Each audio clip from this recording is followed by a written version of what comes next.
disparity. It should be. It certainly is at the top of my list of concerns about what's going on in the sport.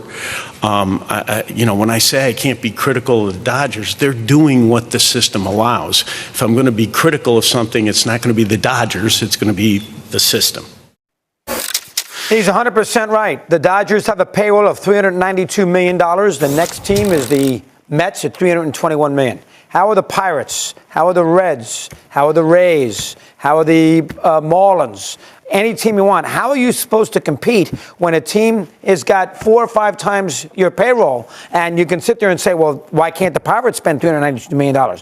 Well, the Dodgers get $321 million a year from TV contracts. The Pirates don't get that kind of money. So it's an inequity in the revenue stream. And that's the problem with these payrolls. Football, they all make the same amount of money. Basketball, they all make the same amount of money. That means Green Bay can win. That means the Kings can win in basketball. Hockey, same thing. It doesn't work that way in baseball. And I don't know how they're going to correct it. There's no salary cap forthcoming. Look at this payroll. Yeah. I mean, and you know what the payroll is of the Marlins? What? $43 million. Wow. How are you supposed to compete? Steve, take the hell, help me here. 393 to 43. What's the answer? Wow. Well, no. But you're thinking the worst case scenario, which you just highlighted, the 393 compared to the 43. What you're not thinking about is, yes, they spend, but they also develop, and they're also opportunistic. For example, Mookie Betts, the Boston Red Sox could have paid him. They chose not to. You look at Freddie Freeman, the Atlanta Braves could have paid him. They chose not to. You look at Shohei Ohtani, the Angels didn't even try to match that.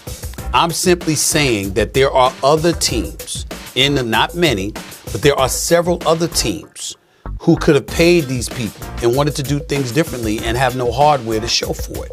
You got to take that into consideration and then ask yourself this question. Let's say, for the sake of argument, that Mookie Betts was getting paid the same salary, but he was in Boston. And Freddie Freeman was getting paid the same, but he was in Atlanta. He stayed in Atlanta. Okay? If you've got other players spread throughout where there are enough teams to pay somebody like that, then you can't complain. The fact is that the Dodgers have the money, but they're not the only team that have money. You said it. The Mets payroll is $320 million. The Yankees have money. The Boston Red Sox have money. Other teams have money as well. They're just choosing not to spend and go for it. That's on them. So move the hell out the way and get some new owners in there that's willing to spend. Yeah, well, Steve, you got 32 teams. They all can't spend that kind of money.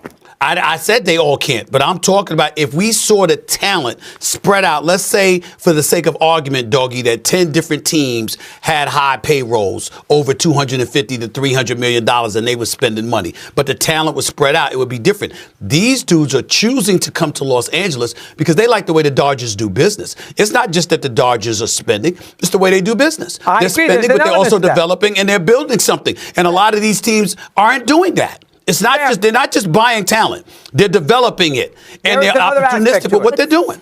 But Stephen A., that monetary discrepancy. That's not good for sports, Steve. I agree with that, too.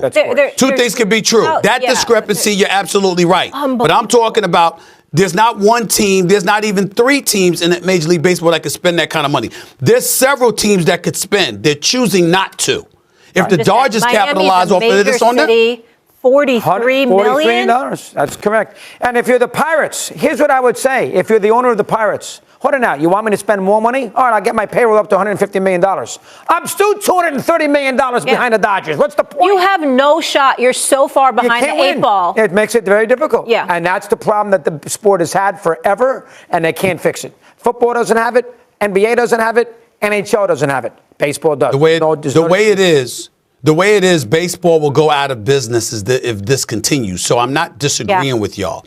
I'm just simply pointing out that there's several teams that could have spent the money and chose not to. No, and you're right. And the Dodgers stockpile. No. And you're 100% right about that. And by the way, there hasn't been back-to-back champions since the early 2000s. Yeah, but the Dodgers win the playoffs every year, though. The Dodgers. Yeah.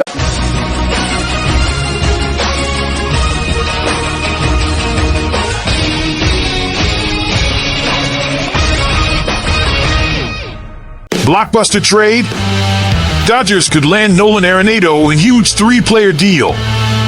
Dodgers fans, buckle up, because things are getting even crazier this offseason.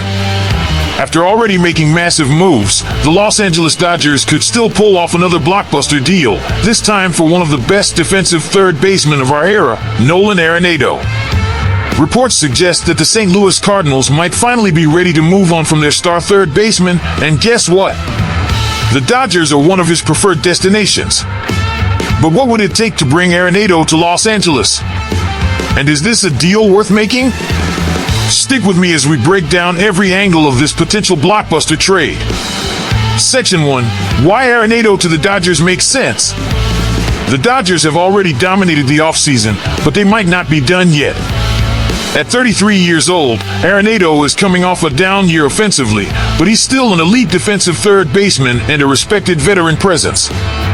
If the Dodgers can land him, it would solidify an already stacked infield while adding another championship-caliber piece to their roster. However, for this move to work, Max Muncy would likely shift to second base, while new signing Hye-Sung Kim could take on more of a utility role. The question is, are the Dodgers willing to make these adjustments for a player who may be past his prime? Section 2, breaking down the trade proposal. According to reports, here's the hypothetical trade scenario. Trade proposal. Dodgers receive 3B Nolan Arenado, $8.5 million in cash. Cardinals receive RHP Tony Gonsolin, INF/ of Chris Taylor. This deal would address needs for both teams, but is it worth it? Let's break it down. Section 3, why this works for the Dodgers. Arenado's defensive excellence, even in his decline, Arenado is still an elite defender, and putting him at third base would make the Dodgers' infield even stronger. Championship experience, he's a veteran who has been through the grind and could provide leadership in crucial moments. Roster flexibility, Muncy has played second before, and Kim's versatility means the Dodgers won't lose depth. And let's be real, the Dodgers are already deep in luxury tax territory. Adding Arenado's contract won't drastically change their financial situation at this point.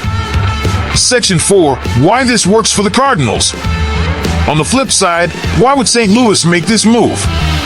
They clear a major contract. Arenado is owed $64 million over the next 3 years, so moving him helps them reallocate funds. They get a starting pitcher. Gonsolin hasn't pitched since 2023, but he was an all-star in 2022 and could still have plenty left in the tank. Chris Taylor's versatility. Taylor can play multiple positions and bring experience to a young Cardinals roster. This move would signal a shift for the Cardinals toward getting younger and freeing up payroll space. Section 5. Will this trade happen? So, will we actually see Nolan Arenado in Dodger blue before opening day? The Dodgers could decide they're happy with their current infield and pass on this deal, instead opting to trade Chris Taylor for prospects rather than packaging him in a deal for Arenado. However, if LA wants to go all in for another championship run, this trade makes too much sense to ignore. Arenado brings elite defense, veteran leadership, and a bat that, even in decline, is still dangerous. So, Dodgers fans, what do you think? Should LA pull the trigger on a trade for Nolan Arenado, or should they stand pat with their current infield? Let me know your thoughts in the comments. And if you love getting the latest Dodgers news, hit that like button, subscribe to the channel, and turn on notifications so you never miss an update. We've got more breaking Dodgers news coming your way, so stay tuned. Thanks for watching, and I'll see you in the next video.